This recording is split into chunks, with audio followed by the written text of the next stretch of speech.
Nós teremos agora a palestra sobre transcendência e serviço à vida. É a palestra que inicia a nossa formação, e quem irá ministrar para nós este tema é o padre Bruno Otênio, da Diocese de Guarulhos. O padre é logoterapeuta, é analista existencial. Ele também trabalha com processo formativo e educacional de um Instituto Gênesis. Também é fundador do Instituto Católico Dominus e assessor diocesano da Comissão em Defesa da Vida da Diocese de Guarulhos. Vem para cá, padre. Nós vamos aplaudir o padre, queridos.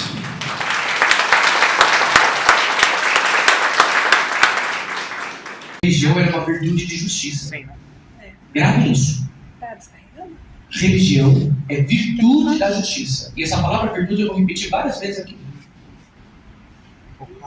Ela é virtude. Ela não é um grupo. Porque se for um grupo seleto de normas, você escolhe o que você quer. Mas se ela é virtude, ela é algo que está inscrito na natureza humana. Porque só o homem que pode ser virtuoso.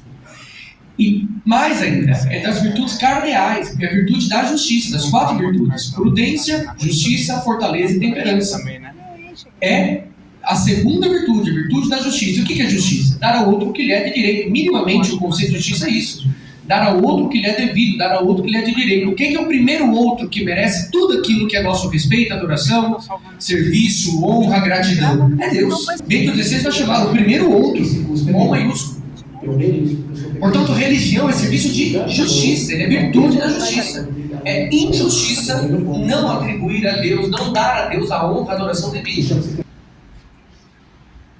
E é por isso que a nossa sociedade está totalmente em crise. Porque dar-se honra a tudo, menos a Deus. E aqui a gente consegue compreender a transcendência do outro. A gente começa a analisar que existe algo transcendente em nós, que deve nos levar para algo que supera tudo aquilo que somos. Eu já vou trabalhar essa questão da transcendência. Então, o São João Paulo II vai trabalhar exatamente esse conceito de que a fé e a razão são as duas coisas da alma humana que levam ao conhecimento desta verdade. E verdade aqui, na linguagem de Paulo II, para quem não conhece, Paulo II é um bom tomista. Fenomenólogo, bebeu bastante das contas de Marichelle, mas ele era tomista. E, ser um bom tomista, o conceito de verdade de São João Paulo II nada mais é do que o conceito de verdade de São Tomás de Aquino, que é uma adequação do intelecto com a realidade. E o que significa isso? O que é o intelecto aqui? Então vamos explicar isso para vocês. Nós, seres humanos, somos constituídos de corpo e alma, sim ou não? Que bom que vocês concordaram. Porque tem gente que fica assim, não sei, padre. A gente tem o conceito protestante, né? Corpo, alma e espírito. Não. Com católicos, nós vamos falar de corpo e alma. Corpo material e alma espiritual. Por isso São Paulo fala de corpo e alma e espírito. Porque o espírito é o Ruach, né? Ou seja, é o Espírito Santo que eleva a nossa alma à sua capacidade espiritual, à sua vida espiritual. É isso. Então nós somos constituídos de corpo e alma. O corpo material, que é o corpo composto, portanto um corpo complexo, ele possui faculdades. As faculdades mais essenciais do corpo: visão, audição, tato, paladar, olfato. Depois, as necessidades fisiológicas, que mudam o temperamento. Pode perceber, uma pessoa com fome, dependendo da pessoa, não chega nem perto dela. Tem pessoas que com fome querem morde a outra. É verdade, crianças, quando a gente trabalha com crianças, todo mundo sabe, a pedagogia infantil, se você não tomar cuidado com a criança que não come, ela morde a outra. É verdade, gente, não estou brincando não, ela morde a outra. Porque a necessidade fisiológica também faz parte das faculdades do corpo. Junto com isso existem os temperamentos. Você lembra dos 4 temperamentos? Que as pessoas hoje estão fazendo de signo, né? É porque eu sou colérico, eu sou sanguíneo. Não, você possui esse temperamento, mas você não é isso. Você é mais do que isso. Você possui esse temperamento. Tem que tomar cuidado para a gente não ficar, né, se auto-afirmando para algo. Nós somos um mistério. Somos a imagem e semelhança de Deus. Mas eu não sou o meu temperamento. Já que a nossa missão é superar os temperamentos, é equilibrar todos. Essa é a questão. Junto com isso, existem as questões, né, dos processos comportamentais e psicológicos, mentais. Que existe, então, toda a realidade da psicologia, toda a realidade psicossomática, a neurociência, tudo isso que vai trabalhar o modo como a gente se comporta e o modo como nós lidamos com a realidade e com as coisas. Isso no âmbito da matéria, isso no âmbito do corpo, são essas faculdades. Só que nós temos a alma espiritual. E a nossa alma também possui algumas faculdades, que são somente duas, que é o intelecto e a vontade. A vontade busca o bem. E o intelecto busca a verdade. Opa, olha aqui, João Paulo II está trabalhando. Fides et ratio. O intelecto é aquilo que em nossa alma busca a razão de todas as coisas. Ou, como diria Viktor Frankl, o sentido de todas as coisas. É o nosso intelecto. E aí está. Só que, entre as coisas da alma e as coisas do corpo, existe a vontade, que é da alma. Só que é a vontade que movimenta o homem. Você, eu, todos nós somos movimentados pela vontade. Isso é concordante entre os filósofos clássicos, Sócrates, Platão, Aristóteles, né, da Grécia. Você vai pegar, por exemplo, lá na China, com Confúcio. Você vai pegar na Índia, com os Vedas. O segundo vai citar isso tranquilamente, isso aqui. Naturalmente, todos nós somos movidos pela vontade. Até os filósofos medievais vai dizer isso, até os filósofos modernos, como por exemplo Nietzsche. Ele vai dizer que nós somos movidos pela vontade. O problema é vontade de quê? O problema é que vem depois. Nietzsche, por exemplo, vai falar que é vontade de poder. Freud vai dizer que é a vontade da libido. Viktor Frankl, por exemplo, vai dizer que é a vontade de sentir. São Tomás de Aquino vai dizer que é a vontade da ordem, que é a vontade do bem. Que é o bem que vai nos guiar de alguma maneira. É importante nós utilizarmos isso. No entanto, todos chegaram à conclusão de que nós somos movidos pela vontade. E aqui é muito importante, porque a transcendência da vida e o serviço a ela está aqui. Em saber direcionar a vontade. Porque se nós nos fechamos para a transcendência, só tem uma coisa que vai guiar a nossa vontade, que é a matéria, que é o corpo. E aí eu vou ser guiado pelo que eu vejo. Aí, olha o mundo como está preso no celular. É tudo que se vê, tudo que se manipula, tudo que se enxerga. E nós vamos ficar o tempo todo sendo guiado pelos olhos. É o mundo visual. Só que, repito, você tem alma, goste você ou não dessa realidade. Goste o mundo ou não da realidade, o mundo tem alma, ele será afetado por tudo que entra pelos olhos. E aí nós podemos viver, nós podemos ver a nossa sociedade, que é uma sociedade feia. A sociedade, principalmente nas construções dos monumentos brasileiros, nas construções das cidades brasileiras, são feias. Por quê? Porque ela está fechada na feiura da qual nós não estamos buscando a ordem dentro de nós. É por isso que é muito fácil qualquer coisa ser relativizada. É só você perceber o tipo de arte que nós tínhamos das artes clássicas medievais e olhar para o tipo de arte contemporânea. É risco. Não sei como você sabe como é fabricado muito das artes que nós colocamos em muitos consultórios por aí. A pessoa pega uma lata de tinta, fura a lata de tinta, solta e ela sai caindo no pano, fazendo qualquer tipo de arte abstrata que não foi intencional, foi um acidente, foi um caos. Ele pega aquele pano, tá bem feito, do jeito que eu gosto, coloca no quadro e vende por milhões de reais. Ele vai dizer, não é arte feia, é uma arte contemporânea. Na verdade, subjetiva. Você define o que você está vendo. Isso é loucura. Aquilo chama-se caos. E você foi enganado. Enganado pelos olhos. Só que aí você não tem a transcendência, que é a matéria, lembra? Isso aí vai ter ouvido. Então vamos ver, aqui tudo que a gente escuta. A gente vai escutando, vai escutando, vai escutando. Aí entra pelo ouvido. A gente fica aqui ouvindo. Ah, que legal, é isso que eu estou ouvindo, é isso que eu estou gostando. Meus irmãos, deixa eu dizer para vocês. Existe uma pesquisa no Japão que mostra sobre o efeito das ondas sonoras nas partículas de água. Alguém já viu essa essa pesquisa. Eles congelam a água e conforme eles vão derretendo a água, eles soltam a vibração do som. O som, ele tem uma vibração. E aí, conforme eles não deixam descongelar inteiro.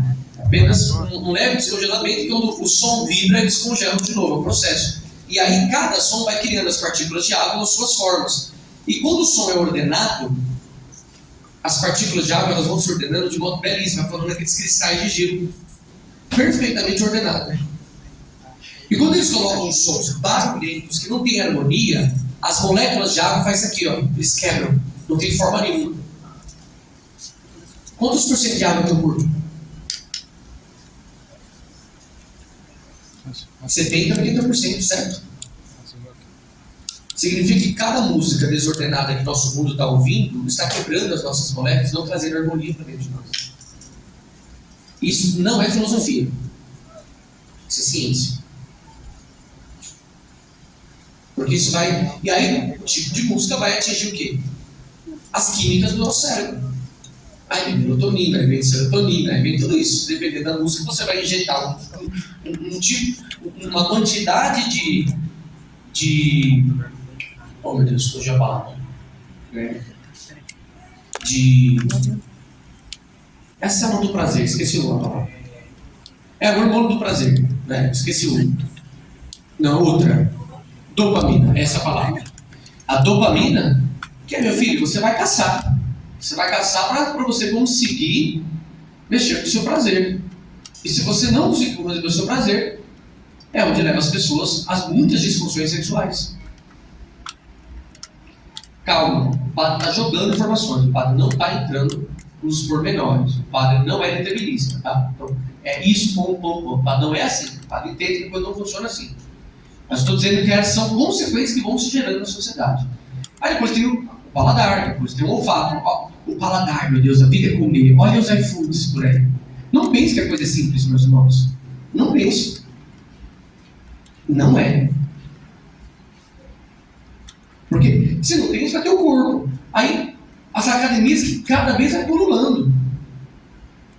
E é um tipo diferente. É crossfit, é academia da internet, que você coloca aqui, o computador te manda o que você tem que fazer, e aí você vai, você entra, você vai num lugar, você vai no outro, fica bonitão, fica sarado, é tudo o corpo. Essa aparência, por quê? É o corpo, porque quando não tem o transcendente, a vontade que é movida por algo, vai ser movida por alguma coisa. E ela é movida por, ela procura o bem, a vontade do que é bom. Isso é um conceito católico. A nossa vontade busca o bem. E se a nossa vontade busca o bem, se eu acredito que as coisas do corpo, as coisas da vida são coisas boas, e tão somente boas do jeito que elas são naturais, é tudo isso que eu quero. E aí você vai ver o slogan no nosso tempo: faça o que te faça feliz. Você quer ver eu ficar irritado? É quando na confissão a pessoa fala: padre, meu pecado é o pecado do dia a dia. E agora uma pessoa fala: o pecado do dia a dia de um assassino é assassinar. O pecado do dia a dia de um pedófilo é abusar. Os prazeres do corpo. E essas pessoas vão desconsiderando. Na cara dura a gente vai deixando, por exemplo, a experiência dos nossos santos. Povo de Deus. Humanidade perfeita são os santos. Atenção. Atenção.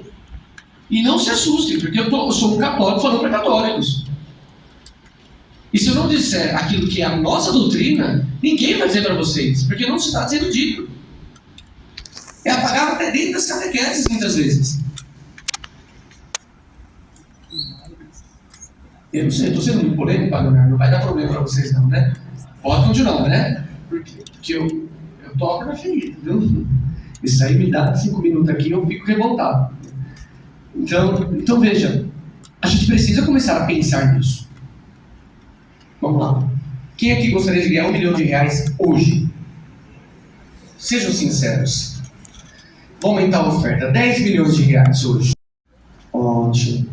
É o padre, querido. Né? R$10 milhões com o amor da sua vida, com a casa dos seus sonhos.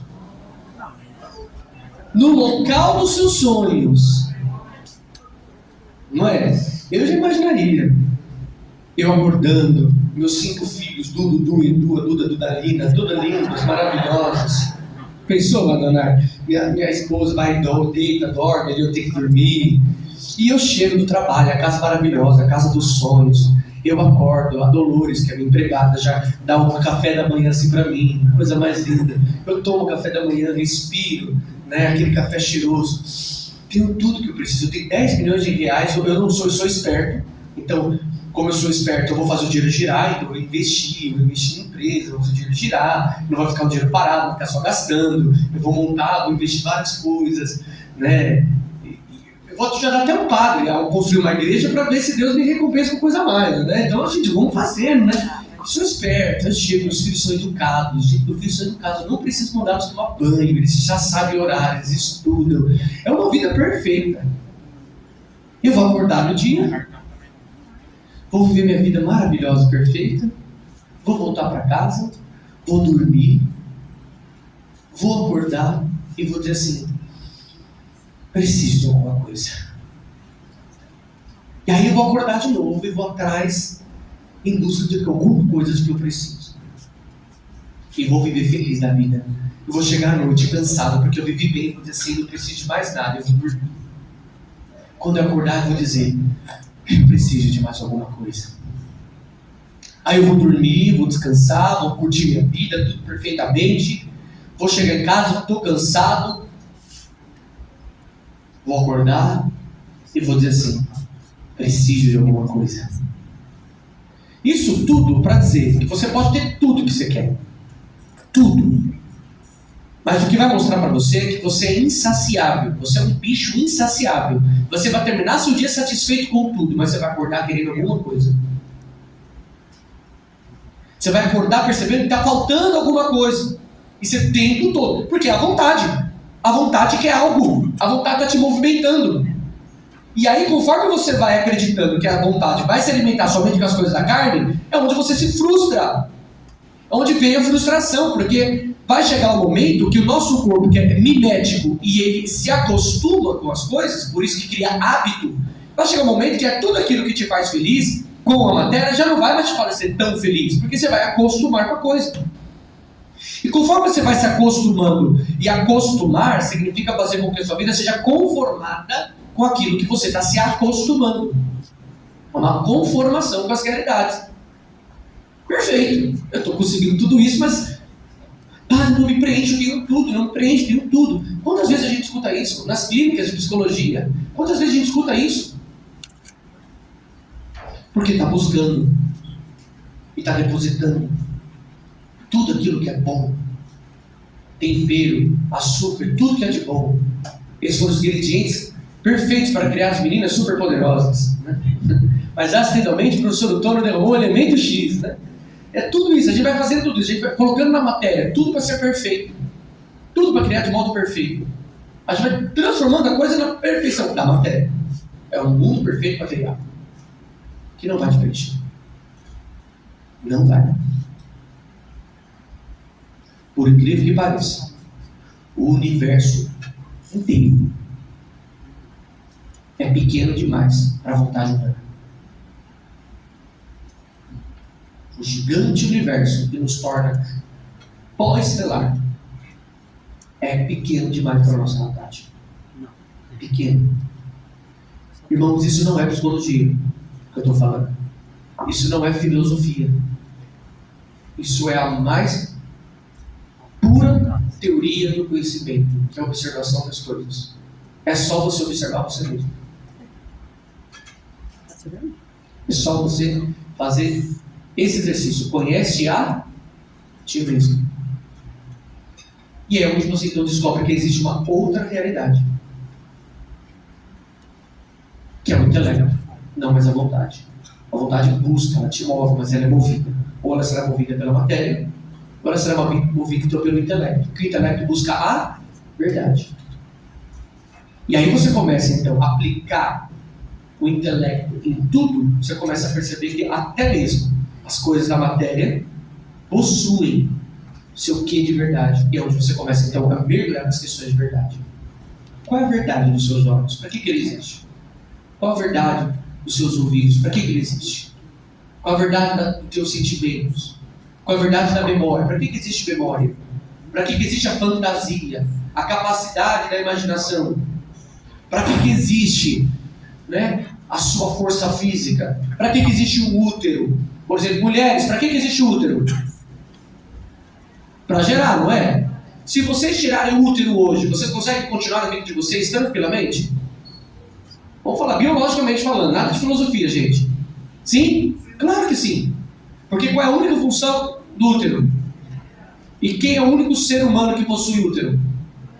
Olha só. Qual é a função, portanto, das mulheres? Olha só que interessante. Isso não é imposição machista. Isso é descrição da realidade. É descrição nua e crua da realidade. Agora, eu não estou impondo que agora todas as mulheres precisam. Porque existem as questões da imperfeição do nosso corpo, às vezes. Mas o que eu estou dizendo é que se a gente não começar a pensar no sentido de tudo que está na nossa vida, nós vamos nos deixar guiar por tudo aquilo que a gente acha que é bom, e não que a gente descobre qual é a bondade das coisas. E quem faz isso é o intelecto. E cada coisa no mundo haverá uma hierarquia de bondade, uma hierarquia de perfeição, uma hierarquia que vai se unindo a cada coisa. Aristóteles já dizia isso, São Tomás de Aquino vai dizer isso, a Fides et Ratio de João Paulo II vai dizer isso. E é esta busca da verdade que nos levará a este conhecimento. Por exemplo, o conhecimento de que existe tão somente um Deus é racional. Não foi a revelação, foi a razão que descobriu, que permaneceu. Quando ela trabalha com motor imóvel, tudo que se move é movido. Tudo que é movido por algo que está fora dele. Esse algo que se move, que está fora dele, quando a gente expande para toda a criação, só pode ser Deus.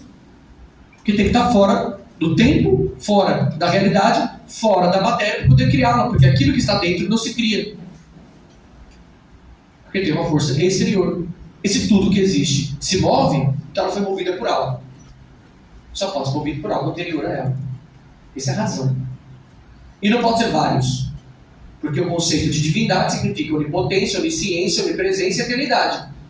Se existe mais de um que é assim, um vai barrar o outro. Se barra, não é onipotente. Se não é onipotente, não é Deus. Portanto, só pode ser um único Deus com essas propriedades. Esse intelecto. Razão. O que nos levará então para quê? Para a descoberta de quem é esse Deus. Aí vem a fé. Aí é a revelação. Aí é Jesus Cristo. Ele revela a plenitude de tudo que precisamos saber. O que é o homem em sua plenitude em Jesus Cristo e o que é Deus em sua atividade de amor e salvação também em Jesus Cristo. Jesus Cristo revela ao mesmo tempo o humano e o divino. Deus e homem. É muito importante saber disso. Porque isso é a fé. Mas a razão nos leva a tocar certas realidades importantes. Essa é a transcendência. A gente percebe que existe algo para além de nós. Por exemplo, a água. Né? Vou pegar uma garrafa d'água. Aqui. Para que serve a água? Para o quê? Hidratar o corpo, matar a sede. Então, quando a gente bebe água, qual é o sentido da água? É ela mesma? Ela existe porque ela quer molhar? Não, ela existe porque tem um sentido, que é matar a sede. Então, o sentido da água está para fora dela. Sim ou não? Aprendam uma coisa. O sentido da coisa está fora da coisa. Sempre fora da coisa. Então o sentido da água não está nela, é matar a sede. Eu posso pegar esse celular que eu tenho aqui, que é gigantesco, e jogar na cabeça de alguém? Posso ou não posso? Posso, lógico que posso. Não devo, minha moral me trava. Minha moralidade me impede. Mas eu posso. Mas eu estou fazendo, eu estou usando o celular para aquilo que ele foi feito. Qual é o sentido do celular? Comunicação. É a comunicação. Ou veja, a comunicação não está no celular. Tá? Ele é um instrumento da comunicação. Ele só ganha sentido pleno quando eu uso ele para aquilo que ele foi feito. E existe o seu manual de instruções. E aí a gente vai fazer. Então, observe tudo que você faz.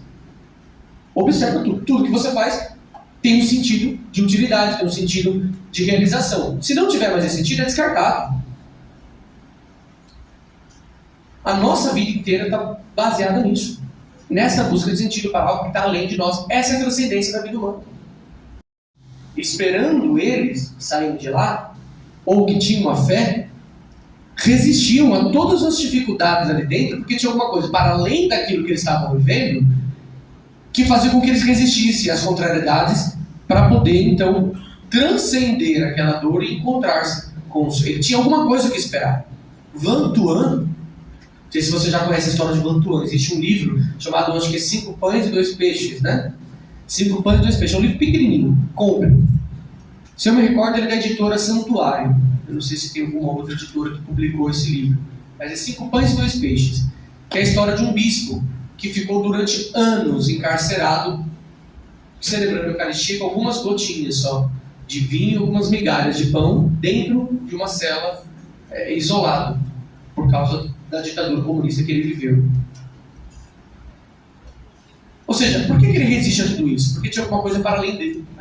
Alguma coisa transcendia o quadrado escuro da qual ele vivia o tempo todo. Para ele não importava se ele estava sofrendo tanto, desde que ele conseguisse celebrar a Eucaristia dele. Ele resistiu todas as dores, olhando para as dores de Cristo na Eucaristia. É muito forte isso. Isso é a autotranscendência do homem. Viktor Frankl faz essa experiência. E as pessoas que não tinham mais o que esperar, morriam antes. Morriam, não aguentavam. Elas morriam antes. Não precisavam nem os nazistas chegar lá e matá-los. Eles morriam antes. Eles não suportavam a dor. Porque eles não tinham por que suportar as dores. Essa é a transcendência humana. Quando a gente perde isso, a gente se mata. E é aqui que eu queria entrar agora. Porque nós estamos construindo, no nosso tempo, uma sociedade que está matando o nosso povo pouco a pouco por causa disso. Primeiro, uma sociedade em que o aborto é legalizado. Uma sociedade em que a eutanásia é legalizada. E uma sociedade onde a ideologia de gênero é aprovada, acabou a sociedade. Eu vou dizer o porquê. Porque você não vai encontrar. O motivo pelo qual você nasceu foi sorte. Por sorte, você foi gerado no ventre de uma pessoa que acredita na vida. Mas você podia ter nascido alguém que nem te queria e vai te abortar. Então você nasceu por sorte. Essa é a consciência de muitos. Pode nascer ou não pode nascer. A vida se torna relativa, não mais absoluta. Segundo, eu não sei se eu vou morrer bem. Eu não sei se eu vou conseguir morrer. Porque talvez se eu ficar muito doente ou idoso, a eutanásia. Eu não vou nem ter o sossego de descansar em paz. Porque vão me matar, vão me assassinar ali. Então eu não sei por que eu nasci e não sei se eu vou morrer. Terceiro, entre a vida e a morte, o nascimento e o fim da vida, existe então a ideologia de gênero, que vai ensinar que você não tem nenhuma identidade. Que você é maleável a tudo aquilo que você quiser ser, porque não existe uma lei escrita em você. Senão a única lei é uma lei chamada queer, ou seja, estranha. Existe uma estranheza dentro de você. Porque aquilo que nós não conhecemos, nós chamamos de mistério. Nós católicos chamamos ao mistério a ser desvendado.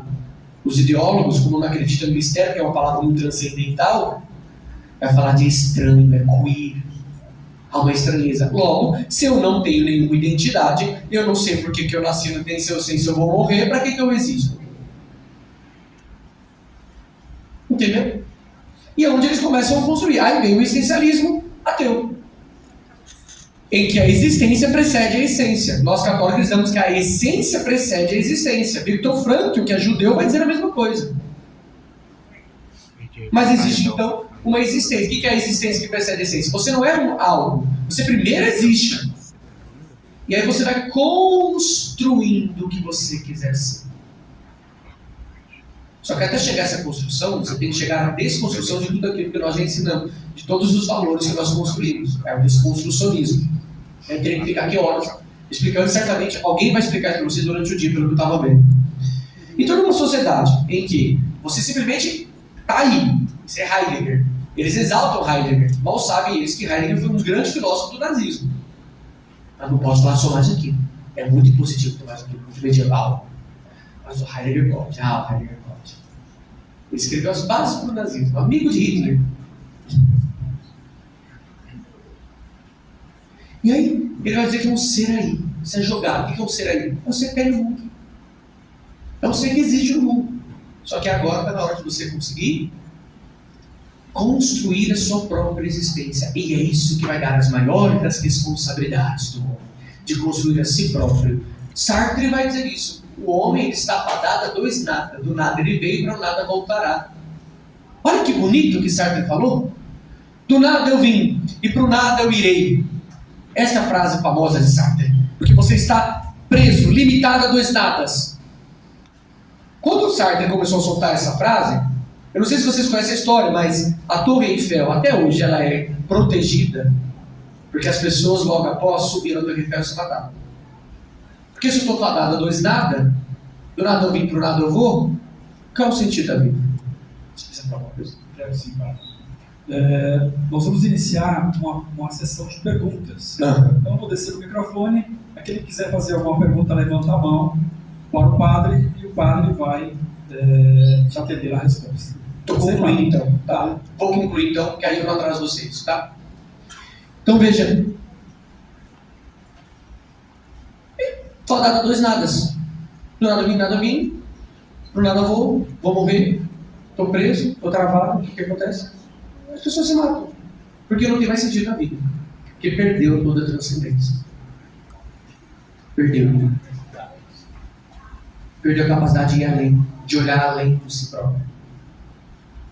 E aí está. O que nós temos que fazer? Recuperar essa capacidade de enxergar a vida como algo para além. Principalmente enxergando a vida de fato. Não sob ideologias.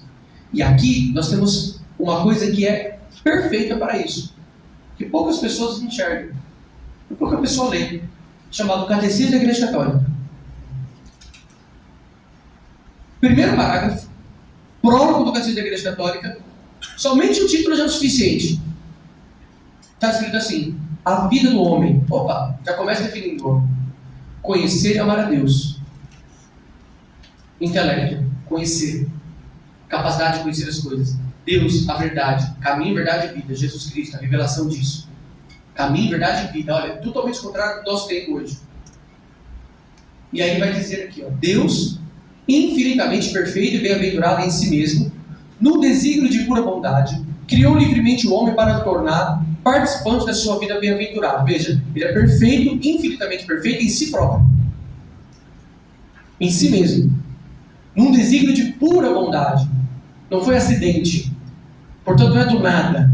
É por pura bondade. Criou livremente o homem para o tornar participante da sua vida bem-aventurada. Por isso, sempre e em toda parte, ele está próximo do homem. Chama-o e ajuda-o a procurá-lo, a conhecê-lo e a amá-lo com todas as suas forças.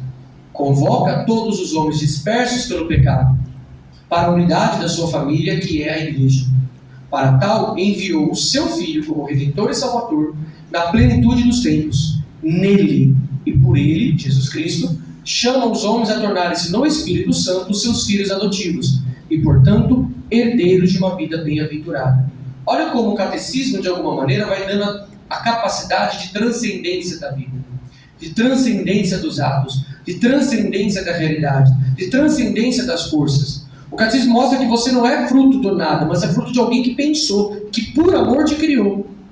E aí você começa a perceber quais são as raízes do amor, que é uma decisão livre de fazer o bem ao próximo. São Tomás de Aquino vai dizer isso: quem ama faz o bem, se não fizer o bem, você não ama. Eu sempre pergunto para os jovens: padre, eu sou apaixonado pelo meu namorado, a gente faz sexo fora do casamento. Eu falei: então você não ama. Como não, padre? Não, você não ama. Se você amasse, você queria ver ele no céu, você não ia levar o inferno para ele. Quem ama que é o melhor, quem ama que é o bem. Então quem ama conhece a verdade, e a verdade cria a vontade que busca o bem. A gente sabe que a verdade é uma bondade, e aquela bondade é aquilo que você quer pela sua vontade. Então nós temos que aprender a organizar isso. Aprender a organizar o nosso intelecto como o principal caminho, junto com a fé. Fides et ratio, fé e razão, como as duas raças que vão nos impulsionar a nossa vontade do bem, nossa vontade da perfeição, nossa vontade transcendental, as coisas corretas da vida, as coisas perfeitas da vida. Isso chama-se psicologia católica. Procura um homem chamado Rudolf Allers, procura um homem chamado Martínez Chavarria.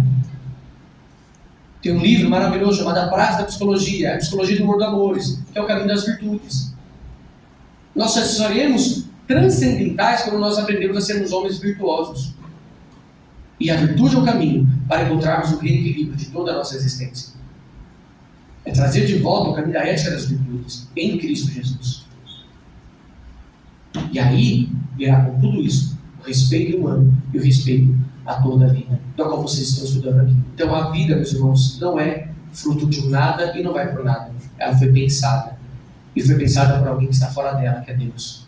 Logo, só em Deus, só nele nós encontramos a perfeição e a realização de tudo que nós conhecemos. Lembre-se disso. Bom dia, Padre. Bom dia.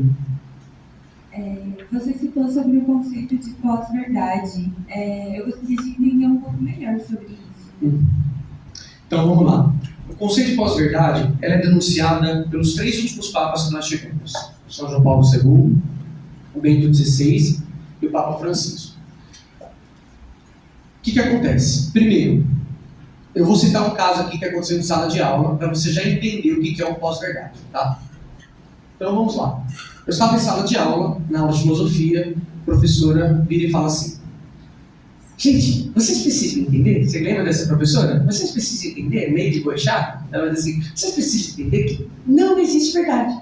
A verdade não existe. Eu levantei a mão, perguntei: professora, é verdade isso que a senhora está dizendo? Ela ficou com raiva. Conseguiu entender? Então, assim, a pós-verdade é exatamente isso. É você não definir conceitos, é você não definir absolutamente nada e ensinar como se tudo isso fosse alguma coisa, que você não pode falar que é verdade. Porque vai depender da sua experiência com aquilo que o outro faz. E aí, a partir disso que vão se criando então, as fake news, aqui se criando as informações. Então, não importa o conteúdo e a verdade, importa, né, o discurso, importa se te agradou o que eu estou dizendo? Então é verdade para você, tá ótimo. Agradou você? Então ótimo, pode continuar. Aquela música agrada? Não, então beleza, pode continuar. Andar pelado, não andar pelado, achar que você é homem, que você é mulher, que você é travesti, que você é travesti, tranquilo, você faz bem para você, então é isso. Essa é a tua verdade, ponto, acabou. Essa é a pós-verdade. Não existe uma verdade objetiva. Existe aquilo que eu acredito que é verdade, segundo o que eu acredito sobre os meus critérios, e basta que seja somente sobre o meu critério. Isso é pós-verdade.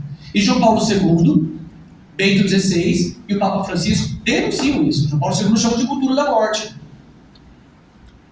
Ele combate isso, a cultura da morte. Para combater a cultura da morte, cultura da vida. Bento XVI vai dizer isso a partir daquilo que é a ditadura do relativismo. Tudo foi relativizado. Ele chama de ditadura do relativismo. Tudo foi relativizado. Portanto, somente o resgate do conceito de verdade que a gente vence o relativismo. E o Papa Francisco, na mesma linha, vai dizer que é a cultura do descarte. Que tudo se torna descartável, porque não tem mais utilidade, tudo se torna descartável, que você só consegue combater isso com a cultura do encontro. Então os 3 papas olhando para isso dão respostas, e a gente tem que aprofundar isso. Enquanto a gente ficar com essas briguinhas, porque eu sou conservador, porque eu sou mais liberal, porque eu sou... Gente, o foco é diferente, Satanás está brincando com a cara da igreja. Enquanto a gente não se focar naquilo que é de fato a coisa. E a gente vai combatendo quem está combatendo o mal. E esse é o problema, porque a gente está combatendo o antivírus. O antivírus é o que os papas estão nos ensinando. De verdade. Mas é que eu discordo disso. De tudo bem. Pastoralmente a gente pode discordar um do outro. Mas os ensinamentos essenciais da igreja não se discordam. É o que nos torna unidos. Então, a pós-verdade é isso. É uma ideologia famigerada para dar substância. Principalmente, eu vou dizer aqui, o pior problema do nosso tempo é uma coisa chamada ideologia de gênero. Porque ela não é somente algo que trabalha a sexualidade das pessoas. Não é isso. Ela é um conjunto de filosofias, normativas políticas, normativas sociais e filosóficas que reescreve a história de toda a humanidade. Ela mostra tudo, ela muda tudo, os conceitos de humanidade, o conceito de ciência, o conceito de psicologia, muda tudo, e mudando tudo isso vai mudar tudo, com tudo. Qual é a base disso? Aos poucos não queria pós-verdade, relativismo, tudo isso os papas viram e foram denunciando. Então a gente precisa ficar atento a isso. Tá? Ficou claro? Então é verdade o que o Papa está dizendo, tá? Bom dia, Padre, sua bênção. Deus abençoe. Amém. Padre, pegando o que o senhor acabou de falar, seria correto eu imaginar que o conceito de pós-verdade é uma atualização da proposta de Lúcifer para Eva? Seria como Com certeza. Deus? Com certeza. Satanás é mais discípulo. Ele só faz o que é programado. Ele não consegue ter algo novo. Deus faz nova todas as coisas. Satanás. As tentações serão sempre as mesmas. E todas elas são radicadas em sete coisas. Os 7 pecados capitais. Uma delas é luxúria. Então, é isso. Falando assim, com toda certeza, é Satanás que está atualizando, né, modernizando as suas tentações, mas continua sempre a mesma. Sempre o mesmo discurso. Sempre a mesma coisa. É o famoso antropoteísmo. Antropologia, que é uma crise antropológica, o que é o ser humano. O que é o antropoteísmo? É o homem que se coloca no lugar de Deus. E essa é a dinâmica. Primeiro nós cremos aqui está, nós somos cristãos, certo? Então eu creio na igreja que mostra que é Jesus, que por sua vez mostra a Santíssima Trindade, me leva para a santidade. Então falar de igreja é uma coisa muito específica, então a gente não gosta da igreja, então vamos falar de igrejas, então para se falar da igreja, só basta Cristo. Então eu começo a falar de Jesus, Jesus maravilhoso, Jesus meu amor, Jesus minha vida. Mas Jesus também é muito isolado, porque tem Buda, tem o Bhagavad Gita, tem Confúcio, né, tem Maomé, tem tanto, né, tem Tupã, tem tantos outros seres iluminados. Então para que eu vou falar de Jesus? Então para de falar de Jesus, então vamos falar de uma coisa mais transcendente, vamos falar de Deus. Mas tem pessoas que não acreditam em Deus, então vamos deixar de falar de Deus, vamos falar da energia que cria todas as coisas. Então a gente tira Deus e começa a falar da energia.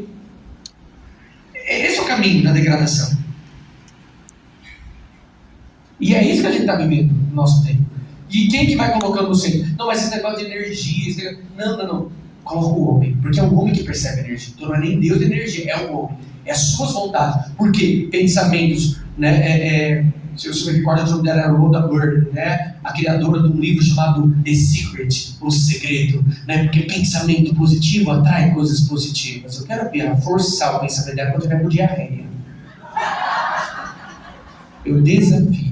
Né? Pensamento positivo atrai coisa positiva, pensamento positivo atrai coisa positiva. E porque é o homem que molda as coisas. O pensamento é a força das energias que atrai energia quântica. Pode ver, tudo se fala de física quântica, né? Nanotecnologia, metaverso. Atenção! O metaverso é um novo mundo, um novo ambiente criado para que a ideologia de gênero possa estabelecer as nossas consciências.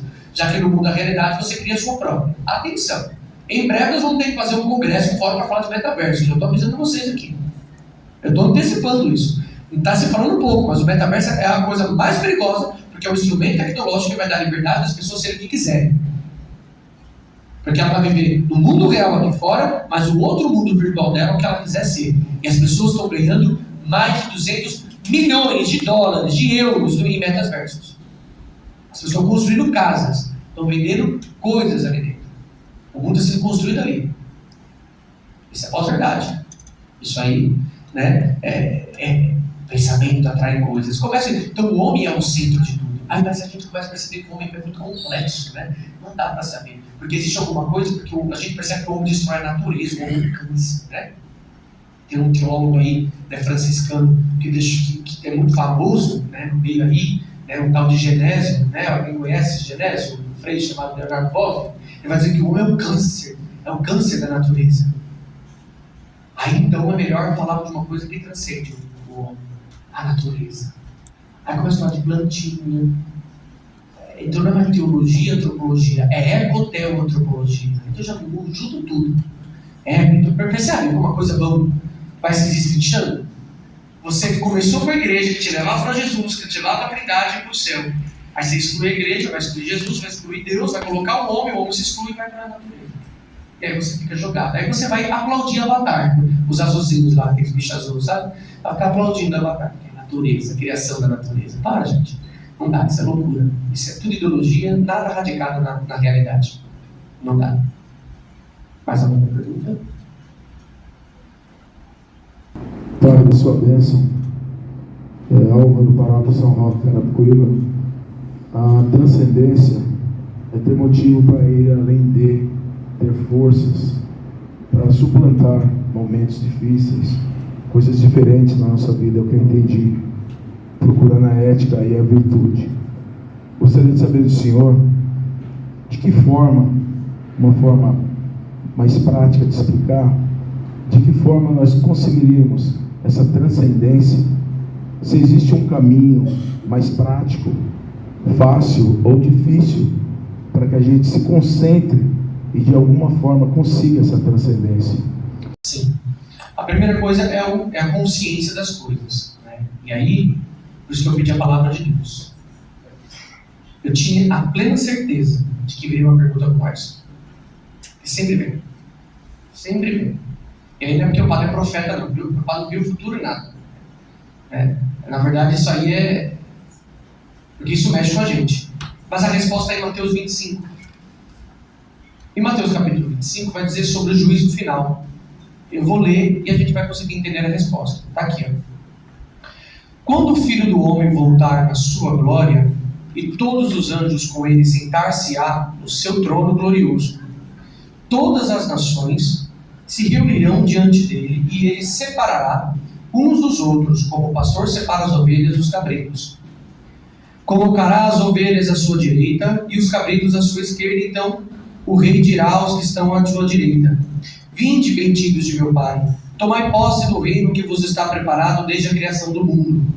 Porque tive fome e me deste de comer, tive sede e me deste de beber, era peregrino e me acolhestes, nu e me vestistes, enfermo me visitastes, estava na prisão e viestes a mim. Perguntaram então ao Senhor: Mestre, quando foi que te vimos com fome e te demos de comer, com sede te demos de beber, nu te vestimos, doente fomos te visitar? Quando foi que era peregrino e te acolhemos, estava na prisão e fomos te visitar? Responderá então o rei: em verdade eu vos digo, todas as vezes que fizestes isto a um desses meus irmãos mais pequeninos, foi a mim que fizestes. O contrário é a verdade. Ou seja, todas as vezes que deixasse de fazer isso a um desses pequeninos, foi a mim que deixasse de fazer. Na prática, a transcendência da vida está neste texto. Por quê? Porque você fazer, viver, cuidar das coisas materiais, cuidar do outro, cuidar do teu irmão, exercer a vida de caridade, exercer a vida de esperança, as obras de caridade, as obras de misericórdia, tanto corporais quanto materiais, que nós conhecemos, e espirituais. Corporais e espirituais. Quando nós fizermos isso com o olhar de que Jesus está no outro, então a gente está transcendendo o nosso ato. Porque a caridade cristã não é porque a gente gosta do pobre pelo pobre, é porque nós gostamos do Cristo que está escondido no pobre. Então a nossa caridade é um ato de adoração a Deus. Lembra-se, o ato de religião. O ato de religião é uma virtude de justiça. Então quando eu cuido do doente, experiência de São Camilo, o que ele falava? O que você enxerga no doente? Jesus Cristo doente. Santa Dulce, o que você enxerga, Dulce? Olha, Dulce chega lá numa pessoa e pede: me dá dinheiro para os meus pobres. O homem cuspiu na mão de Santa Dulce. Santa Dulce olha para o cuspe, enxuga as mãos e com a mesma mão ela faz assim: esse cuspe é para mim. Ela limpa e fala: agora me dá o dinheiro dos pobres. Se alguém cospe no meu irmão, só tem duas reações: ou eu vou vomitar de nojo, ou a baba vai voltar para a boca de onde veio. É assim que funciona comigo. Eu não sou Santa Dulce. Santa Dulce recebeu o cuspe na mão, e o que Santa Dulce faz? Ela: muito obrigado, esse cuspe é meu, eu mereço, porque eu sou pecadora. Ela enxuga a mão e com a mesma mão ela fala: agora me dá o dinheiro dos pobres, porque meu pobre não merece cuspe. E chama-se transcendência. Ela transcendeu a caridade, ela transcendeu a dor, a humilhação, porque existe algo além, mais importante para que ela possa cuidar. E quem que é esse além? É Cristo. Ela está cuidando do Cristo pobre. Entende? São Francisco Xavier, a mesma coisa. São Francisco de Sales, a mesma coisa. E aí nós poderíamos pegar os grandes caridosos dos santos que vão mostrar isso. Então está aqui, Mateus 25. Leia Mateus 25, a parte que fala do juízo final. As últimas partes do capítulo 25 de São Mateus. 10º de começo, são as obras de misericórdia corporais e espirituais. Esse é o modo prático de vivermos a transcendência, porque a gente ajuda o outro em vista de algo maior, em vista do bem absoluto. É a caridade. É o único modo de a gente viver de fato a transcendência da nossa vida. Tem mais alguém? Bom dia, Padre Irmão. Obrigado. Beto, parabéns pelas suas colocações. O senhor colocou que a grande crise da humanidade é conhecer a verdade. Qual verdade a gente acompanha quando a gente percebe quem está pregando a verdade e está entrando atualmente em crise? Não entendi. Não entendi. O senhor falou que a crise da humanidade é não conhecer a verdade. Isso é um ponto. Sim. Como que nós temos que agir, fazer, quando a gente percebe que quem está pregando a verdade, hoje, na nossa atualidade, está entrando em crise? Acho que essa pergunta é muito boa, né? É uma pergunta muito boa. A questão é o seguinte: quando a gente observa para a vida das pessoas que só vivem a teoria daquilo que conhecem, isso é chamado de intelectualismo, pode ter certeza que a pessoa vai entrar em crise. Porque é o mundo das ideias.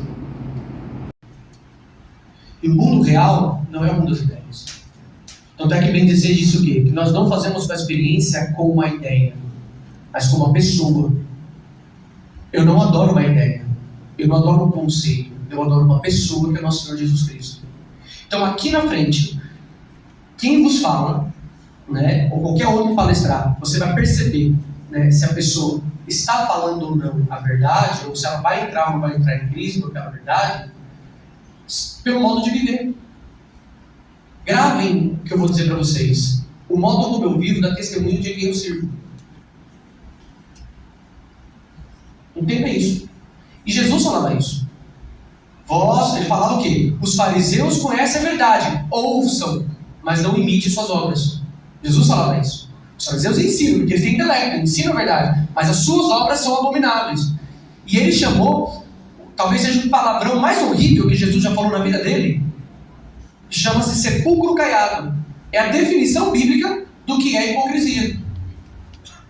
Já viu os sepulcros caiados de um judeu? São lindos, é tudo cheio de cal, é branco, é branquíssimo o cemitério, perfeito. Aqui que tem dentro do sepulcro? Morte.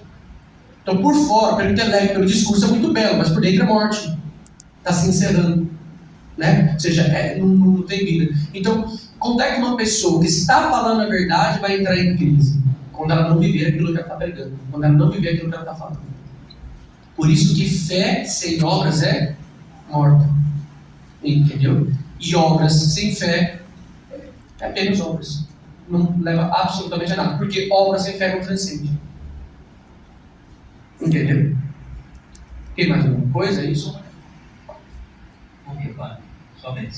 Deus abençoe. Com tudo que a gente já ouviu falar de ideologia de gênero, a gente chega à conclusão de que ela não quer destruir só o homem, ou só a mulher, ou só a família, quer destruir o ser humano. Certo? Se quem está tentando implantar isso na sociedade também é humano, qual a intenção? Se vai destruir o ser humano, sendo que quem está pensando nisso também é humano, também é família, qual a intenção dessas pessoas? Liberdade. É um conceito errado sobre liberdade. Eu quero ser livre de tudo aquilo que me impede de ser. Então ela cai numa ilusão acreditando que liberdade significa ser o que quiser ser. Bento XVI ele vai nos ensinar o quê? Tem uma encíclica de Bento XVI, talvez seja a encíclica social mais importante dos últimos tempos. Quem quiser ler, aprofunde. Chama-se Caritas in Veritate. Né? Então, na minha opinião, é a encíclica social mais importante que nós temos. Inclusive para poder entender, até mesmo o Fratelli Tutti, né, do Papa Francisco, se você não lê Caritas in Veritate, né, não adianta, porque é ela que dá o sustento. Para dizer, caridade sem a verdade é ingenuidade. Verdade sem caridade é grosseria. A mesma coisa se aplica à liberdade. Liberdade sem verdade é loucura. É desordem. É caos. Entende? Então, a liberdade também precisa da verdade. Então, é somente... Tanto que Cristo fala, conhecereis a verdade e ela... Exatamente. Então, assim, é caridade com verdade, liberdade com verdade.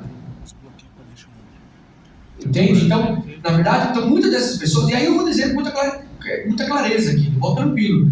Os grandes ideólogos da ideologia de gênero são perversos. Mas nem todo mundo que é propaganda é.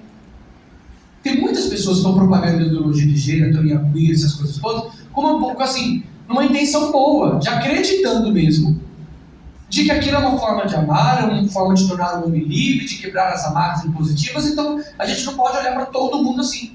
Os ideólogos são perversos. Você lê, você vê que é uma perversidade. Você vê os textos de Judith Butler, de Simone de Beauvoir, você vê os textos, né, de O'Malley, você vê de Daniel Larry, que depois vai denunciando essas coisas todas, ela depois muda, de John Money e tantos outros que estão ali, os teóricos da ideologia, você vê que é uma perversidade. Sulamente Firestone, quando ela trabalha sobre o Manifesto Cyborg, é uma declaração total de que os seres humanos precisam ser substituídos por robôs. Eu não estou brincando, ele parece um filme de teoria científica, mas não é isso. Leia um livro chamado Manifesto Cyborg, vocês vão ficar impressionados com o demoníaco ali dele. Uma coisa assustadora. Como o ser humano vai sendo jogado no lixo para se transformar em alguma outra coisa, em qualquer coisa. É uma coisa impressionante. Chama-se Manifesto Cyborg. Existem vários livros e vários textos, né? E você vai se assustar com isso. A Berenice Bento, aqui no Brasil, que é uma grande ideóloga de gênero, ela fala, olha, não existe mulher. Ela fala com toda clareza, não existe mulher. A gente usa o termo mulher, que é o termo essencialíssimo estratégico, que ela falar o termo mulher, para poder fazer avançar uma agenda. A gente sabe que não existe mulher, mas a gente fala que existe mulher para a gente conseguir entrar onde a gente quer entrar e depois a gente desconstrói isso. Para quê? Desconstruir para quê? Porque é um projeto de poder. É um projeto de poder, é um processo de dominação, é um projeto de liberdade total. E essa liberdade total, a gente sabe que é ilusória, não existe. É liberdade para quê? O outro livro que eu digo para vocês entenderem o que eu estou falando foi o primeiro livro que antecipou a ideologia de gênero antes dela começar a ser pensada. Chama-se Abolição do Homem, de C.S. Lewis, o mesmo que escreveu o Crônica de Nárnia. Esse livro, Abolição do Homem, ele descreve, dizendo que nos tempos modernos, nos tempos futuros, o Estado seria onicompetente e que poderiam fazer dos homens aquilo que eles bem entendessem. E os homens acreditariam que eram livres, mas na verdade a liberdade era de alguns poucos para fazer dos outros que eles bem queriam, inclusive na sexualidade. C.S. Lewis vai ler isso com muita clareza. Chama-se Abolição do Homem. É um livro curtinho que vocês conseguem ler em 3 dias. E ele destrincha, porque o que C.S. Lewis está salvaguardando ali? A lei natural. Existe uma lei natural. E aí, nós tínhamos que voltar. Por isso que eu falo, muito pouco tempo, né? Porque a gente tem que trabalhar isso. O conceito de lei natural, direito natural, que é aquilo que antecede a lei eterna, né? Que é aquilo que prepara o nosso coração para a eternidade. A lei natural, por exemplo, ela nos mostra a lei da transcendência. Certamente, né, a professora vai dizer aqui. Mas, por exemplo, nós precisamos compreender isso. Então, o motivo pelo qual muitas pessoas estão tentando destruir a própria natureza humana, primeiro porque elas estão destruídas e não querem se reconstruir. Elas já são frustradas. E elas precisam, então, levar essa frustração existencial para todo mundo. Porque isso é um projeto de poder. Né? E isso, na psicologia, a gente sabe como funciona. Né? A não aceitação de si leva com que você tenha que fazer com que todo mundo não se aceite para você perceber que você não é o único no meio que está em crise. Portanto, eu não estou em crise porque está todo mundo normal em crise. Paulo. Né? Mas, no fundo, é isso. É um projeto de poder e liberdade total do homem. De verdade? Agora, de modo espiritual? É porque eles odeiam a verdade, odeiam Jesus Cristo, odeiam a Igreja Católica. Se não fosse isso, não existia nada disso. Isso é por causa de você que é católico. Você reza o terço? Ou você é culpado de tudo isso? Você celebra a missa? Você está rezando a missa? Você é culpado disso. Padre de 20, 31 anos, usando batismo no tempo moderno? É muito retrógrado.